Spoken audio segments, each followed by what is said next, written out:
Hi everyone, welcome back to new video. आज की video में डिस्कस करने जा रहे हैं हम गिरिराज मैगजीन का सेकंड पार्ट दिसंबर 2023 का। इसका फर्स्ट पार्ट हम ऑलरेडी डिस्कस कर चुके हैं। तो चलिए शुरू करते हैं हमारी आज की डिस्कशन को। जैसे कि आप लोगों को पता ही होगा कि जो भी रूलिंग गवर्नमेंट है हिमाचल प्रदेश में, उनका 1 ईयर कंप्लीट हो चुका है।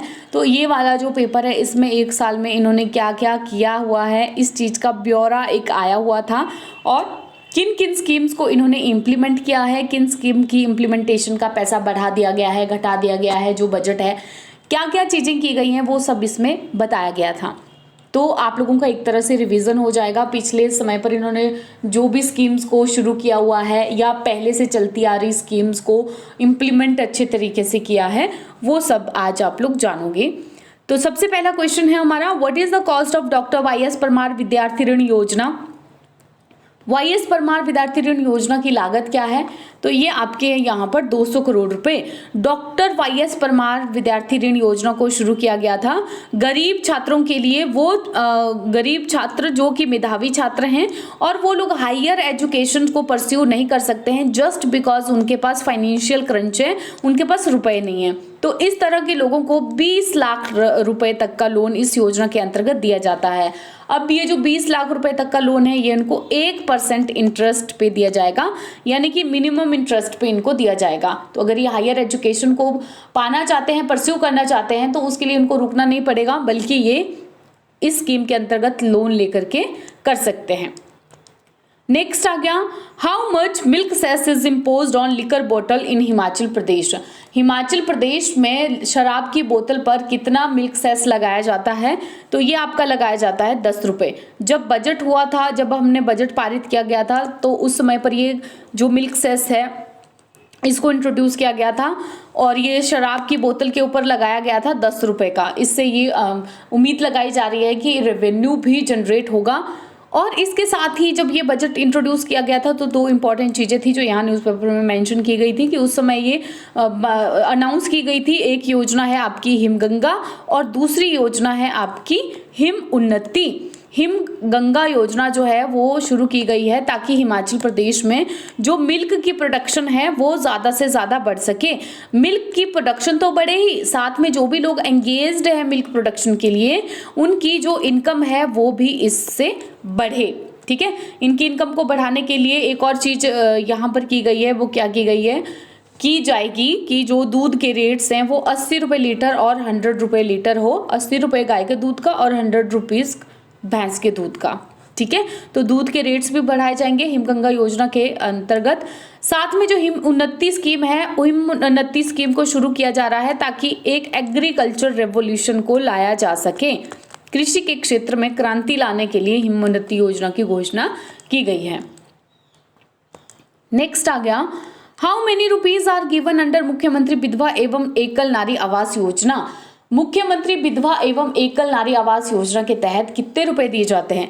तो ये दिए जाते हैं आपके 1.5 लाख रुपए। अब इस योजना को शुरू क्यों किया गया है? मुख्यमंत्री विधवा एवं एकल नारी आवास योजना, जो भी औरतें विधवा हो चुकी हैं उनको 1.5 लाख रुपए दिए जाते हैं ताकि वो लोग घर बना सकें। ठीक है, अब इनको घर बनाने में 1.5 लाख रुपए की हेल्प तो की जा रही है। इसके साथ ही जब ये घर बन जाएंगे तो उसमें बिजली और पानी की सुविधा भी इन लोगों को दी जाएगी। मतलब बिजली और पानी की सुविधा से सुविधा युक्त घर बना करके इनको दिया जाएगा। How much budget is allocated to विधवा पुनर्विवाह योजना दिस फाइनेंशियल ईयर। इस साल पर जो इस वित्तीय वर्ष में विधवा पुनर्विवाह योजना के लिए कितना बजट आवंटित किया गया है? तो ये आवंटित किया गया है आपका 70 लाख रुपए। जो भी लेडीज़ विधवा हो चुकी हैं, अगर वो दोबारा से शादी करना चाहती हैं तो उनकी शादी करवाई जाती है। शादी के लिए उनको फाइनेंशियल एड दी जाती है पुनर्विवाह योजना के अंतर्गत और उसके लिए 70 लाख रुपए का बजट इस फाइनेंशियल ईयर के लिए रखा गया है। इसके साथ पहले जो एड दी जाती थी विधवा पुनर्विवाह के लिए, वो आपकी 65,000 रुपये दी जाती थी पर वुमन को। 65,000 रुपये दी जाती थी शादी के लिए, लेकिन अब इसको इंक्रीज कर दिया गया है और अब इसको इंक्रीज करके 2 लाख रुपीज़ कर दिया गया है। How much financial help is given under मुख्यमंत्री कन्यादान योजना। मुख्यमंत्री कन्यादान योजना के अंतर्गत कितने रुपए दिए जाते हैं फाइनेंशियल हेल्प तो ये आपका दिया जाता है 51,000 रुपीज़। ठीक है, अब ये जो 51,000 रुपये दिया जाता है, लेकिन इस साल का जो बजट है वो इतना रखा गया है इस साल फाइनेंशियल ईयर के लिए 1,190 lakh rupees. How much budget is allocated to Mother Teresa असहाय मातृ संबल योजना दिस फाइनेंशियल ईयर। इस साल में जो मदर टेरेसा आशा मातृ संबल योजना है उसके लिए कितना बजट आवंटित किया गया है, तो ये आवंटित किया गया है 1,000 लाख रुपए का बजट इस साल दिया गया है। इसमें क्या किया जाता है, गरीबी रेखा से नीचे जो रहती हैं विमेन जो हैं, BPL बिलो पॉवर्टी लाइन की जो वुमेन्स हैं, उन निसहाय महिलाओं को आर्थिक सहायता इसमें प्रदान की जाती है। How much financial help is given under मुख्यमंत्री शगुन योजना। मुख्यमंत्री शगुन योजना के अंतर्गत कितनी फाइनेंशियल आर्थिक सहायता दी जाती है, तो ये आपकी दी जाती है 31,000 रुपए की। अब ये योजना को पता नहीं 2000 लास्ट ईयर के करंट अफेयर में इस योजना को बहुत बार हम लोग डिस्कस करते थे। आप लोग मुझे बताओगे कि मुख्यमंत्री शगुन योजना के अंतर्गत जो वुमन आती हैं, जो भी इसका फायदा उठा सकती हैं लड़कियां, वो किस कैटेगरी की होनी चाहिए। किस कैटेगरी की मतलब क्या वो जनरल कैटेगरी की गरीब परिवारों की लड़कियां भी इसमें इंक्लूड है, या फिर सिर्फ BPL परिवार की लड़कियां इसमें इंक्लूड है, ये आप लोग मुझे कमेंट सेक्शन में बताओगे।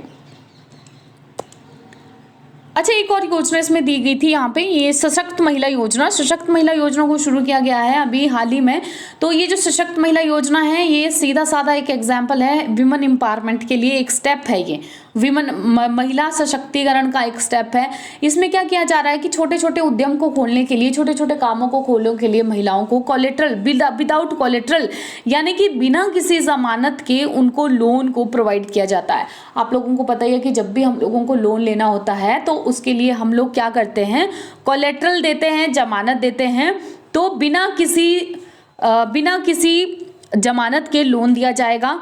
इससे वो महिलाएं क्या कर सकती हैं, इससे वो लाइवलीहुड को अपने आजीविका अपनी कमा सकती है, फाइनेंशियल इनसिक्योरिटी को रिमूव कर सकती हैं, आर्थिक असुरक्षा की भावना से बाहर निकल सकती हैं। तो सीधा सीधा एक स्टेप है विमेन एम्पावरमेंट की तरफ। और इनको कितने का लोन इसमें प्रोवाइड किया जा रहा है, 21,000 रुपये, 51,000 रुपये और 1 लाख रुपए, इस तरह के लोन इनको यहाँ पर दिए जा रहे हैं। अब इसके लिए क्राइटेरिया क्या है, 18 से 55 साल की कोई भी महिला है वो इस योजना के तहत लोन को ले सकती हैं। बस उनके हिमाचल प्रदेश कोऑपरेटिव बैंक जो है वहाँ पर 2 अकाउंट होने चाहिए एक परिवार के, इसलिए वो वहाँ से ये लोन ले सकती हैं 21,000, 51,000, 1 लाख रुपए तक का। और इससे वो कुछ भी कर सकती है, जैसे जो छोटे छोटे उद्यम हैं उनको ले सकती हैं, या कोई मशीनरी जो उनको लेनी है अपने खेती के काम के लिए, या किसी भी छोटे जो भी उनके स्टार्टअप्स रहते हैं छोटे छोटे, उनके लिए अपना कोई काम वो शुरू कर सकती हैं अपने दम पर। When is Water Cess Commission established in Himachal Pradesh. Himachal Pradesh में जो ये जल उपकर आयोग की स्थापना हुई थी, ये कब की गई, तो ये हमारी की गई थी 24 जुलाई 2023 को, इसी साल की गई है ये वाटर सेस कमीशन। आपको पता ही है कि हमारी जो गवर्नमेंट है उन्होंने बोला है कि भैया जो भी हाइड्रो पावर कंपनीज हैं हिमाचल में जो काम कर रही हैं, हाइड्रो पावर कंपनीज, उनको एक सेस देना पड़ेगा, उनको इसके लिए सेस देना पड़ेगा, जिसको अपोज भी किया गया था सेंटर की तरफ से भी, और बहुत सारी जो हाइड्रो पावर कंपनीज हैं वो भी इसको अपोज कर रही थी कि भाई पानी के ऊपर हम सेस क्यों दें। तो पानी के ऊपर सेस देने का एक रीज़न ये भी है कि क्योंकि ये हिमाचल प्रदेश की, अब आप लोगों को खुद भी पता है कि वही बात आ जाती है कि हिमाचल प्रदेश जो एक हिली स्टेट है, इनके पास है ही क्या, इनके पास इनके जंगल है, पानी है, ठीक है, हवा है, ये नेचुरल रिसोर्सेज है, इसके अलावा कुछ भी नहीं है। और जो पानी है, पानी से हम लोग बिजली बनाते हैं। यहाँ पर आकर ये जो हाइड्रो पावर कंपनीज है कितना सारा बेनिफिट कमाती हैं, ये बेनिफिट कमाती हैं सिर्फ, लेकिन हम लोगों ने पढ़ा था कि भी हाइड्रो पावर प्रोजेक्ट्स जब लगते हैं तो क्या होता है, जो हमारा साथ का जो इकोलॉजी है वो सारी खराब हो जाती है। हाइड्रो पावर प्रोजेक्ट्स का कितना सारा विरोध भी किया जाता है। नो मीन्स नो कैंपेन आप लोगों को याद ही होगा, किन्नौर डिस्ट्रिक्ट के लोगों ने चलाया था। और वोट भी इस तर्ज पर लोगों को दिए गए थे जो इस बार के नेता थे कि भाई अगर तुम लोग ये जो हाइड्रो पावर प्रोजेक्ट्स हैं इनको बनने से रोकोगे तो ही हम तुम लोगों को वोट देंगे। तो सोचो जो लोकल लोग हैं अगर इनको भी इतनी अवेयरनेस है कि ये जो हाइड्रो पावर प्रोजेक्ट है वो एक तरह से डेंजरस है हमारी इकोलॉजी के लिए, जहाँ पर हम लोग रहते हैं उन चीज़ों को इससे नुकसान हो रहा है हमारी भूमि को, तो इतना तो सेस देना बनता ही है। जो भी कंपनीज इनसे पैसे कमाने के लिए आ रही हैं उनका पानी के ऊपर सेस देना तो बनता ही है। तो इससे दो फायदे हो जाएंगे। इससे एक फायदा ये हो जाएगा कि जो भी रेवेन्यू जनरेट होगा उसको हम अपने भलाई के कामों के लिए आगे लगा सकते हैं। ठीक है, तो Himachal Pradesh water cess on hydro power generation act 2023 is implemented from 10 March 2023। 2023 से ये जो water cess on hydro power generation act 2023 है इसको इम्पोज कर दिया गया है। नेक्स्ट आ गया हमारा ई उद्यान पोर्टल हैज स्टार्टेड फॉर। ई उद्यान पोर्टल को किसके लिए शुरू किया गया है? तो ई उद्यान पोर्टल को शुरू किया गया है यहाँ पर फार्मर्स के लिए। ई उद्यान पोर्टल को, ई उद्यान पोर्टल है क्या? देखिए ये जो ई उद्यान पोर्टल है इससे बेसिकली क्या होगा कि एक तरह से ये ऑनलाइन प्रोसेसिंग फैसिलिटी प्रोवाइड करेगा जो department of horticulture of Himachal Pradesh है इनके लिए। ठीक है, तो जो किसान हैं हमारे, जितनी भी हॉर्टिकल्चर सर्विसेज हैं, बागवानी सेवाएं हैं, इनका लाभ इस पोर्टल से उठा सकते हैं। एक तरह का सिंगल विंडो पोर्टल है जहां पर जो फार्मर्स हैं वो हॉर्टिकल्चर फार्मिंग सर्विसेज को अवेल कर सकते हैं अपने घर पर बैठकर ही। मतलब घर से कहीं पर उनको जाना भी नहीं पड़ेगा और जितनी भी बागवानी खेती सेवा का लाभ है वो उठा सकेंगे। ठीक है, तो फार्मर्स के लिए ये ई उद्यान पोर्टल को शुरू किया है। What is the target of giving tap water connections under जल जीवन मिशन? जल जीवन मिशन के तहत नल जल देने का कनेक्शन का लक्ष्य क्या रखा गया है? तो ये रखा गया है आपका साल 2024 का। ठीक है, अब हिमाचल प्रदेश जो है वो पहला ऐसा पहाड़ी राज्य बन गया है जो कि इस तरह की जिन्होंने कि 100% ये टैप कनेक्शन प्रोवाइड करवाया हुआ है। ठीक है, 17.08 लाख रूरल हाउस होल्ड्स हैं जहां पर ये पानी का कनेक्शन दिया गया है। जल जीवन मिशन की अगर हम बात करें तो उसे 2019 में शुरू किया गया था। इंडिया में जितने भी राज्य हैं इनमें हिमाचल प्रदेश ने टॉप 9 में जगह बनाई है और जो हिली स्टेट्स हैं उनमें तो मैंने आपको पहले ही बता दिया कि अमंग हिली स्टेट्स ये फर्स्ट है। इसके अलावा यहाँ पर एक और चीज़ बताई गई है, एक फिन्ना सिंह मल्टीपर्पज़ स्कीम है। ये फिन्ना सिंह बहुउद्देशीय परियोजना है। बेसिकली जो फार्मर्स हैं उनको सिंचाई की सुविधाएं प्रदान करने के लिए इस स्कीम को शुरू किया गया था बहुत समय पहले, 2011 में इसको शुरू किया गया था। अभी ये न्यूज़ में इसलिए आई थी कि पहले जो इसका बजट था वो कम था और किसी कारणवश ये योजना जो है सही तरीके से काम नहीं कर रही थी, लेकिन लगभग अब 643 करोड़ के आसपास इसका जो बजट है वो भी बढ़ा दिया गया है। नेक्स्ट आ गया हमारा How much employees will get benefit from old pension scheme implementation in Himachal Pradesh? पुरानी पेंशन योजना लागू होने से कितने कर्मचारियों को लाभ मिलेगा? तो ये आपका मिलेगा 1.36 लाख लोगों को।